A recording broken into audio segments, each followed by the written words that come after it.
رمضان کا مہینہ وہ ہے جس میں قرآن نازل کیا گیا جو تمام انسانوں کے لیے سراسر ہدایت ہے اور اس میں رہنمائی کرنے والے اور حق و باطل کے درمیان فرق کرنے والے واضح دلائل موجود ہیں۔ پس تم میں سے جو کوئی اس مہینے کو پائے یعنی زندہ اور تندرست ہو تو اسے چاہیے کہ وہ اس پورے مہینے کے روزے رکھے، اور اگر کوئی شخص بیمار ہو یا سفر کی حالت میں ہو تو وہ روزے چھوڑ سکتا ہے اور اسے دوسرے دنوں میں روزوں کی یہ گنتی پوری کرنی چاہیے۔ اللہ تعالیٰ تمہارے ساتھ آسانی کا معاملہ کرنا چاہتا ہے اور وہ تمہارے لیے سختی یا تنگی کا ارادہ نہیں رکھتا۔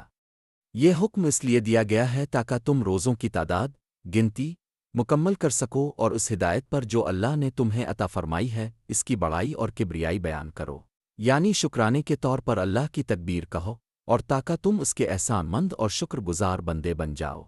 رمضان صرف بھوکا پیاسا رہنے کا نام نہیں بلکہ یہ اپنی روح کو قرآن کی روشنی سے منور کرنے اور اللہ کی طرف لوٹ آنے کا مہینہ ہے۔ قرآن وہ کتاب ہے جو بھٹکے ہوئے لوگوں کو راستہ دکھاتی ہے، اور رمضان وہ موسم ہے جس میں یہ ہدایت نازل ہوئی۔ اللہ اپنے بندوں پر سختی نہیں چاہتا، وہ تو چاہتا ہے کہ بندے اپنی گنتی پوری کر کے تقوی حاصل کریں اور اس کی نعمتوں کا شکر بجا لائیں۔